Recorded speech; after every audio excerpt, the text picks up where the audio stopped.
Hello friends, welcome to Sai Kiruba's kitchen. இன்றைக்கி நம்ம பன்னு வச்சு 2 ரெசிபி பார்க்க போகிறோம். ஒன்று கொரியன் ஸ்டைல் கார்லிக் பன்னு, இன்னொன்று பீட்சா பன். இந்த 2 பண்ணுமே நல்ல சீஸியாக நல்ல டேஸ்ட்டாக எப்படி பண்ணுறதுன்னு வீடியோக்கு போய் பார்த்துருவோம் வாங்க. ஃபஸ்ட்டு நம்ம கொரியன் ஸ்டைல் கார்லிக் பன் பார்த்துருவோம்.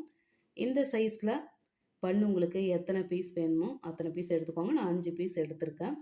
இதை நம்ம கட் பண்ணி எடுத்துக்கலாம். இது கட் பண்ணும்போது ஃபுல்லாக கட் ஆகக்கூடாது, கொஞ்சம் அதில் ஒட்டி இருக்க மாதிரி இருக்கட்டும். இந்த மாதிரி கட் பண்ணிக்கோங்க. இப்போ அந்த கேப்பில் வைக்கிறதுக்கு கார்லிக் மசாலா ரெடி பண்ணிக்கலாம். 4 டேபிள் ஸ்பூன் துருவின பட்டர் எடுத்து வச்சுருக்கேன். இது கூட 1 tablespoon red chilli flakes, 1 tablespoon mixed herbs, 1 tablespoon துருவின பூண்டு, கொஞ்சமாக பொடியாக கட் பண்ண கொத்தமல்லி, தேவையான அளவு உப்பு சேர்த்து இப்போ எல்லாத்தையும் நல்லா கலந்து எடுத்துக்கலாம். இப்போ கட் பண்ணி வச்சுருக்க இந்த பன்னில் இந்த கேப்பில் இந்த மசாலாவை ரொம்ப கேர்ஃபுல்லாக அப்படியே அப்ளை பண்ணி விட்டுருவோம். கட் பண்ண பீஸ் எதுவும் தனியாக வரக்கூடாது, அதனால் பொறுமையாக அதில் அப்ளை பண்ணிக்கோங்க. இது பாருங்கள், நல்ல எல்லா பக்கமும் அந்த மசாலா உள்ளே இறங்கி இருக்குது. இப்போ இதில் மொசாரில்லா சீஸ் வச்சுக்கலாம். இதில் உங்களுக்கு எந்த அளவுக்கு சீஸ் தேவையோ பிடிக்குமோ அந்த அளவுக்கு பார்த்து அந்த பன்னு கட் பண்ண பன்னு தனியாக வராமல் ரொம்பவும் கேர்ஃபுல்லாக பார்த்து வச்சுக்கோங்க. நம்ம எந்த அளவுக்கு சீஸ் சேர்க்குறோமோ அந்த அளவுக்கு நல்ல நூல் நூலாக இழுக்க இழுக்க அந்த சீஸ் பார்த்திங்கனாக்கா ரொம்ப அழகாக வரும்.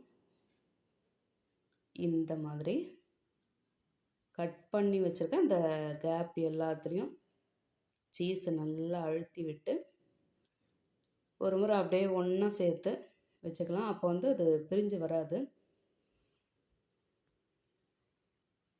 இது பாருங்கள், நம்மளோட ஃபஸ்ட்டு கொரியன் கார்லிக் பன் ரெடி ஆகிடுச்சு. இதே மாதிரி மீதி இருக்க 4 பீஸும் ரெடி பண்ணியாச்சு. இப்போ இது ஒரு பிளேட் அப்ளேட்டு இந்த மாதிரி ஒரு அவன் பிளேட்டில் எந்த அளவுக்கு பிடிக்குமோ அந்தளவு வச்சுட்டு நம்மளோட வழக்கமான கடாயில் 10 நிமிஷம் ப்ரீ ஹீட் பண்ணிவிட்டு அப்புறம் ஸ்லோ பண்ணிவிட்டு இதை ஒரு 7லேருந்து 10 நிமிஷத்துக்கு நம்ம வேக வச்சு எடுத்துக்கலாம். இந்த பாருங்கள், சூப்பராக வெந்து வந்தாச்சு. இப்போ இதை அப்படியே வச்சுட்டு பீட்சா பன் பார்ப்போம். ஒரு பன்னை எடுத்து அதுக்கு நடுவில் ஒரு மீடியம் சைஸுக்கு ரவுண்ட் பண்ணிக்கலாம். நல்ல ஷேப்பாக அழகாக வரட்டும். இதே மாதிரி உங்களுக்கு இந்த பீட்சா பன் எத்தனை தேவையோ அத்தனை பன் வந்து கட் பண்ணி எடுத்துக்கோங்க. ரவுண்டாக அழகாக கட் பண்ணியாச்சு. இப்போ உள்ளே இருக்க அந்த ப்ரெட்டு தூளெல்லாம் ரொம்ப கேர்ஃபுல்லாக எங்கேயும் கிழிஞ்சு வராதபடி நல்லா துருவி கையிலேயே துருவி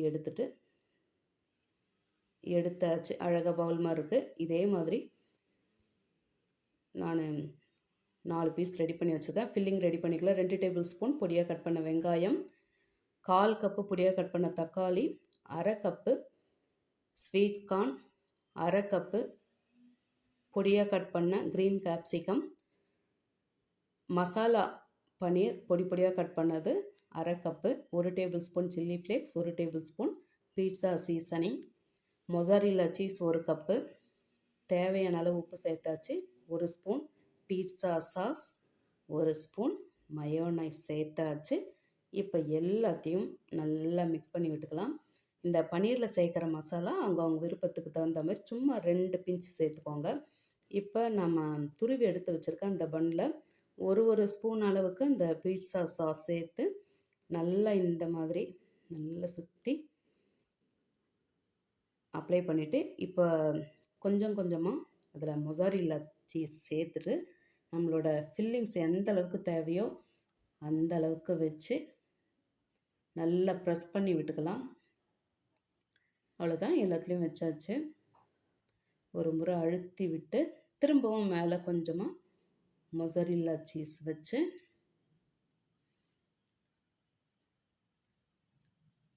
அதுக்கும் மேலே பீட்சா சீசனிங் அப்படியே கொஞ்சம் போல் ஸ்ப்ரிங்கிள் பண்ணி அந்த பன்னோட லிட்டை அழகாக அப்படியே அழுத்தி க்ளோஸ் பண்ணி விட்டுக்கலாம். அவ்வளோதான், க்ளோஸ் பண்ணியாச்சு. இந்த ஃபில்லிங்ஸ் அவங்கவங்களோட விருப்பத்துக்கு தகுந்த மாதிரி இன்னும் நம்ம ஆலிவ்லாம் கூட சேர்த்துக்கலாம், சூப்பராகவே இருக்கும். அதே மாதிரி அந்த பிளேட்லேயே தேவையான அளவுக்கு எந்த அளவுக்கு இடம் பிடிக்குதோ அந்த அளவுக்கு வச்சுட்டு இதே மாதிரி அந்த கடாயில் 10 நிமிஷம் ப்ரீ ஹீட் பண்ணிவிட்டு இதை வச்சு ஒரு 10 நிமிஷம் போல் ஸ்லோவில் வச்சு நம்ம வேக வச்சு எடுத்துக்கலாம். இது எதுவும் நடுவில் உள்ள வேகணும்னு அவசியம் கிடையாது. நம்ம சேர்த்துருக்க அந்த சீஸ் எல்லாம் நல்லா உருகி அந்த வெஜிடபிள்ஸோட கம்பைன் ஆகி வரணும். இதோ பாருங்கள், சூப்பராக வெந்து வந்தாச்சு. இப்போ நம்ம அதை பிரித்து பார்க்கலாம் எந்த அளவுக்கு சீஸியாக இருக்குன்னு சொல்லிட்டு. பசங்க இதை பார்க்கும்போதே குதூகலமாயிடுவாங்க. இதை பாருங்கள், சீஸை பாருங்கள் எவ்வளோ சூப்பராக வருது. அதுவும் இதை சூடாக இருக்கும்போது சாப்பிட்டா தான் இந்த மாதிரி சீஸ் நல்லா இழுக்க இழுக்க வரும். அடுத்து நம்மளோட கொரியன் ஸ்டைல் கார்லிக் பன் பார்க்கலாம். இதுவும் சூடாகவே தான் இருக்குது, பார்க்கவே அழகாக இருக்குது. இதை பாருங்கள் எப்படி இருக்குன்னு பிரித்து பார்த்துருவோம். இதுவும் நல்ல சீஸியாக வருது. பசங்களுக்கு வழக்கமாக இந்த பட்டர் ஜாம் சேர்த்து தரத்துக்கு பதிலாக எப்போவாச்சும் ஒரு முறை ரேராக இந்த மாதிரி 2 டைப்பில் நீங்கள் பன்னு செய்து பசங்களுக்கு தந்து எப்படி இருந்ததுன்னு மறக்காமல் கமெண்ட்டில் சொல்லுங்கள். ரெசிபி பிடிச்சிருந்தா லைக் பண்ணி அப்படியே நம்ம சேனலை சப்ஸ்கிரைப் பண்ணி பக்கத்தில் பெல் ஐக்கான் அழுத்தி அதில் ஆலையும் டிக் பண்ணிக்கோங்க. தேங்க்ஸ் ஃபார் வாட்சிங்.